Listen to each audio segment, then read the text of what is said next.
Majelis Ulama Indonesia menghimbau umat Islam untuk semaksimal mungkin menghindari penggunaan produk yang terafiliasi dengan Israel serta mendukung Zionisme. Majelis Ulama Indonesia juga menyatakan mendukung perjuangan kemerdekaan Palestina atas agresi Israel, hukumnya wajib. Hal itu disampaikan langsung oleh Ketua MUI Bidang Fatwa Asrorun Niam Saleh saat membacakan fatwa di kantor MUI Jakarta pada Jumat. Dalam fatwa nomor 83 tahun 2023 tentang hukum dukungan terhadap perjuangan Palestina, Majelis Ulama Indonesia juga merekomendasikan pemerintah untuk mengambil langkah tegas dalam membantu perjuangan rakyat Palestina. Langkah yang bisa diambil dengan cara diplomasi di PBB maupun kepada negara anggota Organisasi Kerjasama Islam atau OKI, tujuannya agar menekan Israel menghentikan agresi dan diplomasi ini juga untuk mendorong PBB memberikan sanksi kepada Israel. Saya mendukung agresi Israel dan atau membantu orang yang mendukung agresi Israel terhadap Palestina hukumnya haram. Karena itu MUI merekomendasikan kepada masyarakat muslim untuk menghindari semaksimal mungkin bermuamalah seperti transaksi jual beli dengan pelaku usaha yang secara nyata dia memberikan pendukungan terhadap agresi dan juga aktivitas Zionisme Israel.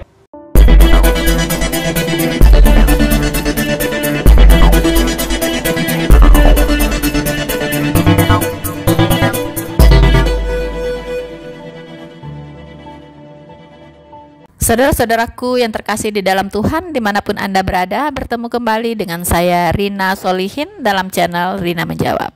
Teman-teman, mungkin teman-teman sudah tahu bahwa hari ini MUI resmi mengeluarkan fatwa haram untuk umat muslim untuk memakai semua produk yang terafiliasi dengan Israel, teman-teman. Nah, saya sudah pernah menayangkan sebuah video produk-produk apa saja yang terafiliasi atau yang dibuat atau yang diciptakan oleh Israel, oleh bangsa Israel. Teman-teman, kali ini kita akan melihat produk-produk apa saja yang harus dijauhi oleh umat muslim Indonesia. Karena ini sifatnya haram dan wajib hukumnya untuk tidak menyentuh lagi semua produk-produk yang berasal dari Israel. Kalau yang namanya wajib itu dilakukan berpahala dan tidak dilakukan itu berdosa, teman-teman. Itu namanya wajib Jadi haram hukumnya menyentuh produk-produk hasil buatan Israel. Kita akan lihat apa saja produk-produknya, teman-teman. Dan bukan hanya terbatas kepada produk-produk yang berasal dari Israel, teman-teman, tetapi juga kita akan melihat perusahaan-perusahaan yang terafiliasi dengan Israel atau mereka mendukung Israel. Perusahaan-perusahaan apa saja yang ada di Indonesia yang dikategorikan oleh MUI sebagai perusahaan yang harus diboikot, teman-teman. Dan kemudian kita nanti akan mengkaji apa untungnya dan apa ruginya bagi Indonesia kalau memboikot semua perusahaan dan produk yang haram untuk digunakan itu. Jadi teman-teman, terus stay di tempat Anda dan saksikan video ini sampai selesai, teman-teman. Jangan lupa untuk mendukung terus channel Noverina Solihin dengan cara like, subscribe, dan Anda share video ini seluas-luasnya supaya masyarakat Indonesia bisa teredukasi dan tercerdaskan, teman-teman.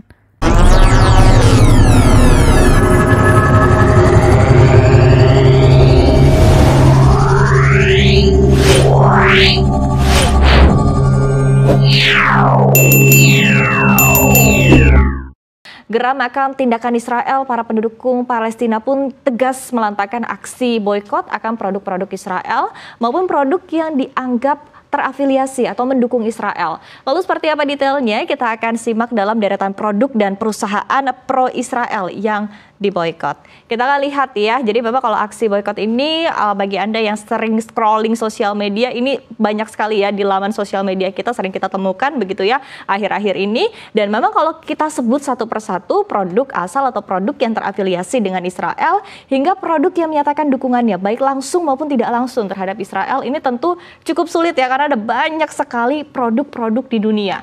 Namun gerakan produk ataupun juga boykot anti produk Israel yang tergabung dalam movement BDS atau boycott, disinvestment dan juga sanction telah menyebutkan sejumlah produk yang masuk ke dalam daftar boykot Israel. Kita lihat di sini, diantaranya adalah ada Hewlett Packard atau HP.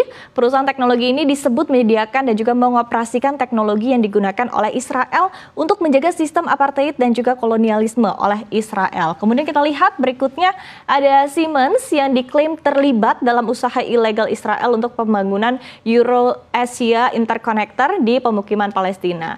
Next kita lihat juga ada Puma. Ini ada salah satu produsen pakaian olahraga terkemuka di dunia, juga ikut ya masuk ke dalam daftar boykot karena telah menjadi sponsor internasional tunggal untuk Asosiasi Sepak Bola Israel atau IFA. Kemudian kita lihat juga ada AXA, perusahaan asuransi yang disebut-sebut melakukan investasinya di bank-bank Israel. Kemudian ada juga Soda Stream yang ini adalah mesin untuk membuat soda atau minuman berkarbonasi di rumah. Kemudian ada juga Ahava.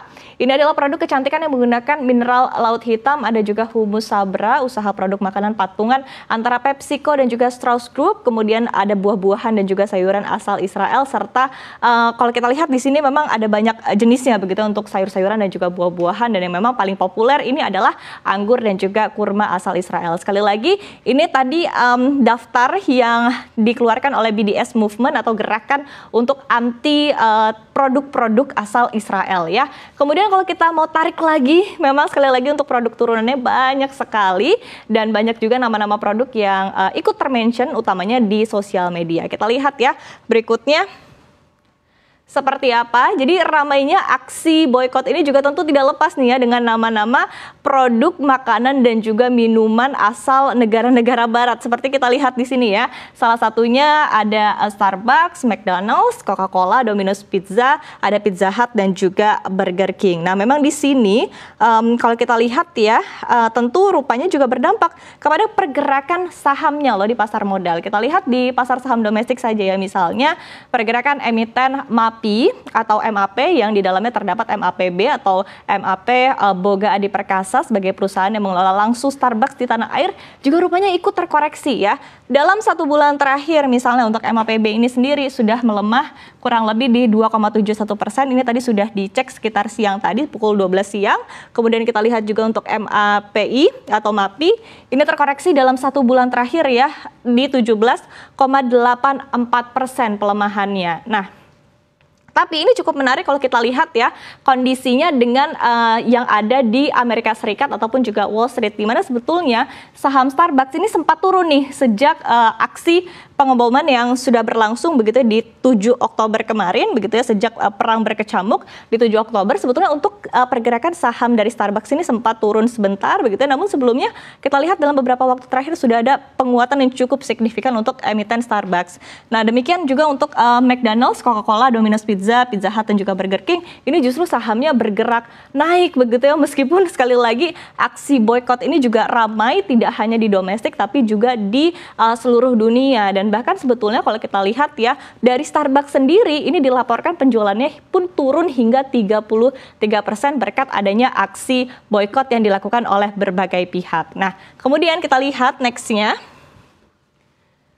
Ya, jadi sebagai informasi, Indonesia sendiri memang kita ketahui ya tidak memiliki hubungan diplomatik dengan Israel ya. Dan tapi di satu sisi secara ekonomi hubungan dagang sebetulnya tetap terjalin nih dalam bentuk business to business atau B2B. Jadi berdasarkan data dari Badan Pusat Statistik, ekspor dan juga impor antara Indonesia dan juga Israel ini masih terjalin. Di mana kalau kita lihat datanya ya yang disampaikan oleh PLT Kepala Badan Pusat Statistik atau BPS Amalia Adininggar Widyasanti mengatakan total impor Israel selama Januari hingga September 2023 ini adalah sebesar 14,4 juta dolar Amerika Serikat. Di mana sebelumnya pada 2022 lalu total impor ini mencapai 47,8 juta dolar Amerika Serikat. Dan pada 2021 lalu angkanya adalah di 26,5 juta. Sementara kalau kita lihat di tahun 2020 di saat pandemi ini angkanya juga cukup tinggi di 56,5 juta dolar Amerika Serikat. Nah, lalu sebetulnya terkait dengan aksi boykot yang ramai, apa tanggapan pemerintah terkait dengan hal ini? Jadi disebutkan ya oleh Kementerian Perindustrian ataupun juga Kemenperin ini sebetulnya mengambil sikap netral. Jadi mereka memahami begitu ya, pemerintah memahami seperti apa sikap dan juga wacana ataupun juga aksi yang diambil oleh masyarakat terkait dengan dukungan kepada Palestina. Tapi di satu sisi Kemenperin menyebutkan momentum ini justru harusnya dimanfaatkan untuk kita agar bisa lebih aware atau bisa lebih meningkatkan penggunaan dan juga memberikan kesempatan untuk produk lokal kita agar tidak kalah bersaing dengan produk internasional.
So, saudara-saudaraku yang terkasih di dalam Tuhan, kita sudah mendengarkan tadi, kita sudah melihat dengan jelas sekali ya, bahwa ada sedaftar perusahaan, kemudian ada wiralaba, kemudian ada sejumlah produk-produk teknologi Israel, itu yang harus dijauhi oleh umat muslim teman-teman ya, dan haram hukumnya kalau masih bersentuhan dengan apa-apa yang telah disebutkan tadi ya. Saya ulangi, perusahaan-perusahaan yang harus diboikot ya, yaitu perusahaan Siemens, setahu saya ini perusahaan Jerman ya, kemudian ada AXA, itu perusahaan asuransi ya, untung Prudential nggak masuk ya teman-teman ya, karena setahu saya MUI itu juga berkiprah di Prudential ya dalam hal produk syariahnya teman-teman ya, jadi nggak masuk ya. Kemudian Ahava, kemudian Puma ya, pabrik sepatu ya teman-teman. Teman-teman, adapun produk-produk teknologi ya, itu kita bisa lihat tadi ya, kita lihat ada Intel, flash disk, Google ya, senjata nuklir, kemudian laser. Laser ini bisa dipakai di bidang medis biasanya, kemudian di mall-mall ya untuk men-scan harga itu juga pakai laser, dan banyak lagi kegunaan lainnya teman-teman. Kemudian kita melihat ada vaksin kolera dan sampar. Wow ya, berarti ini sudah haram dipakai ya, vaksin kolera dan sampar itu tidak bisa dipakai lagi ya di Indonesia. Haram ya untuk disentuh oleh muslim Indonesia teman-teman. Kemudian vaksin polio, wow ini sangat dibutuhkan oleh anak-anak Indonesia ya, tapi sekarang udah diharamkan ya oleh MUI ya, tidak boleh lagi anak-anak divaksin polio. Kemudian Waze teman-teman ya, Waze ini adalah penunjuk jalan ya, jadi kalau Waze sudah diharamkan maka kembali ke zaman purbakala ya, jadi kalau mau kemana-mana tanya orang di warung ya, turun lagi tanya lagi, turun lagi tanya lagi gitu ya teman-teman ya, silakan teman-teman. Waze sudah haram untuk digunakan, jangan coba-coba pakai Waze ya kalau kemana-mana ya. Kemudian teman-teman Google, ini Mbah Google ini tempat bertanya, apapun Mbah Google ini tahu ya teman-teman ya. Jadi mulai sekarang udah haram ya teman-teman muslim untuk menggunakan Google, haram hukumnya. Jadi kalau ingin tahu sesuatu ya, tanyalah kepada Mbah Dukun, bukan lagi Mbah Google, karena haram Anda tanya kepada Mbah Google ya. So teman-teman, untuk kita analisa ya keputusan dari MUI ini, tentunya MUI ini sudah memikirkan plus minusnya, untung ruginya ya bagi masyarakat Indonesia kalau mereka haram menyentuh semua yang disebutkan ini teman-teman ya. Nah pertanyaan saya, ketika perusahaan wiralaba ditutup, ya kan? Nah, itu karyawan dari McD, Starbucks, ya, Burger King, Pizza Hut, itu siapa yang akan menanggung mereka? Ya, apakah mereka akan di-PHK-kan, kemudian mereka kehilangan penghasilan, lalu mereka dipersilahkan datang ke kantor MUI untuk meminta gaji bulanannya? Apakah demikian?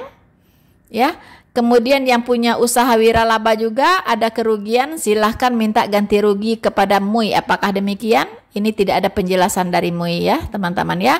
Tapi saya kira seharusnya demikian, karena untuk memutuskan ini tentunya MUI tidak semerta-merta ya mengharam-haramkan ini, tetapi sudah berpikir jauh ke depan, kemudian ke belakang ya, ke samping, ke kiri dan ke kanan, dampak dari pemboikotan terhadap barang-barang Israel ini teman-teman. Kemudian karyawan Siemens ya, kita tahu ini perusahaan besar dan ini gaji karyawannya juga lumayan besar ya di Siemens ini. Silahkan tentunya MUI membuka pintu untuk karyawan Siemens untuk minta gajian ya tiap bulan ya. Kemudian AXA punya begitu banyak agency leader dan sebagainya. Kemudian juga mereka punya banyak sekali staff. Kalau diboikot tentunya banyak pengangguran akan terjadi ya dari AXA ini. Dan silahkan Anda datang ke MUI tentunya ya untuk berkonsultasi bagaimana penghasilan Anda harus digantikan. Begitupun dengan pabrik Puma ya. Puma adalah sepatu ternama, tentunya ini pabriknya sangat besar juga ya di Indonesia. Kadang ini memakai merek saja ya, tapi dikerjakan oleh orang Indonesia, tapi pakai merek Puma ya. Itu yang punya pabrik juga kadang orang Indonesia. Kemudian juga karyawannya semua juga orang Indonesia. Kalau mereka harus perusahaan ini diboikot, artinya tidak beroperasi, maka akan dikemanakan karyawan pabrik Puma? Silahkan MUI untuk menjawab ini ya. Jadi harus mempertanggungjawabkan keputusannya ya. Tidak bisa hanya melempar bola lalu caw gitu, tidak bisa, harus bertanggung jawab dengan apa yang sudah diputuskan. Bagaimana nasib para karyawan dari pabrik-pabrik yang Anda boikot ini? Kemudian teman-teman juga produk-produk teknologi yang tadi disebutkan ya, mulai hari ini MUI sudah mengeluarkan fatwa haram untuk Intel, internet, kemudian flash disk ya, Google, kemudian laser, vaksin kolera, vaksin sampar, vaksin polio, dan waste, dan ada banyak lagi teman-teman yang tidak disebut di sini.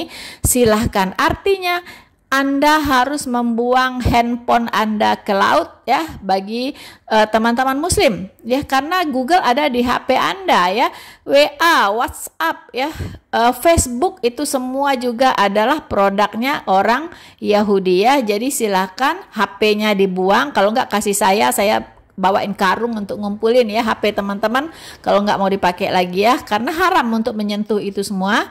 Dan mari konsekuen dengan apa yang sudah diputuskan ya, tinggalkan semua produk hasil otaknya orang Yahudi ya, haram ya. Ini adalah fatwa MUI, Anda wajib untuk mengikuti ini teman-teman.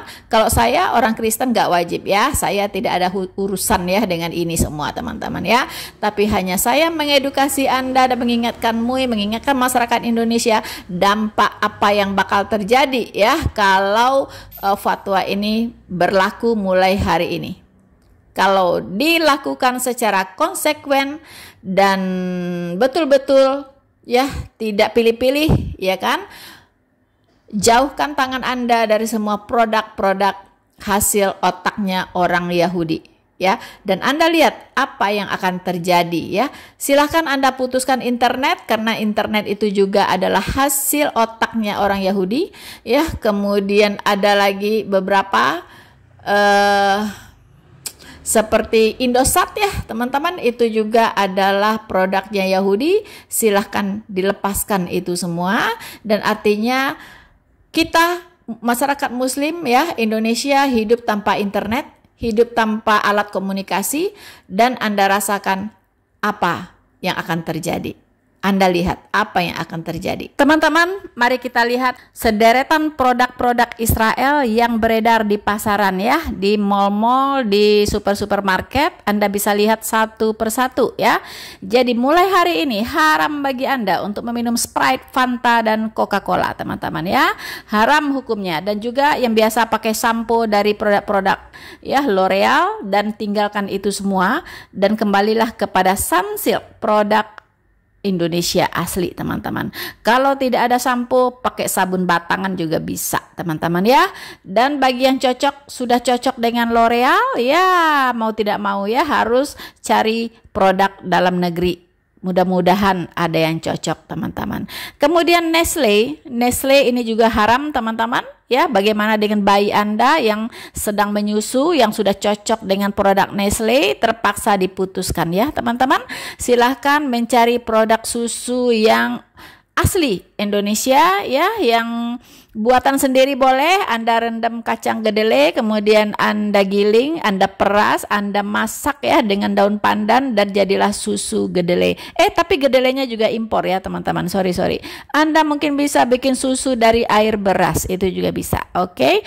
Kemudian Nescafe ya, bapak-bapak yang suka minum Nescafe, silahkan Anda tidak bisa lagi minum Nescafe karena itu haram ya bapak-bapak ya. Silahkan Anda minum kopi tuak ya, kopi pahit ya, kopi pahit pakai gula merah, nikmat rasanya ya bapak-bapak ya. Kemudian Johnson & Johnson, mungkin anak-anak yang sudah cocok dengan produk-produk Johnson & Johnson silahkan ditinggalkan ya, pakai produk yang lain saja. Cari produk Indonesia yang bisa menggantikan Johnson & Johnson. Kemudian yang punya HP Nokia, punya kamera Nokia, silakan kasihkan ke saya saja ya teman-teman, karena sudah haram Anda menyentuh Nokia. Kemudian tidak boleh lagi menonton CNN ya, karena itu adalah juga ada terafiliasi dengan Israel ya. Kemudian teman-teman wanita-wanita Indonesia yang biasa pakai Maybelline, Revlon ya, Clinique, dan Lancome ya, itu juga harus dilepas semua produk itu ya. Silahkan pakai produk Viva saja ya, Viva atau Sari Ayu ya, kembali back to Indonesian product ya, silakan. Dan mungkin Anda bisa cocok ya muka Anda dengan produk-produk lokal. Jadi kalau tidak ada pengganti ya silakan berhenti menggunakannya saja teman-teman ya, kalau belum ada pengganti. Seperti Waze belum ada gantinya di Indonesia ya, silakan saja bertanya dulu ya. Kalau kemana-mana bertanya, jangan malas bertanya, nanti sesat di jalan. Oke. So teman-teman, hanya itu dari yang bisa saya sampaikan ya. Mari kita hidup cerdas, mari kita hidup pintar. Bersama saya Noverina Solihin, Tuhan Yesus memberkati kita semua. Maranatha.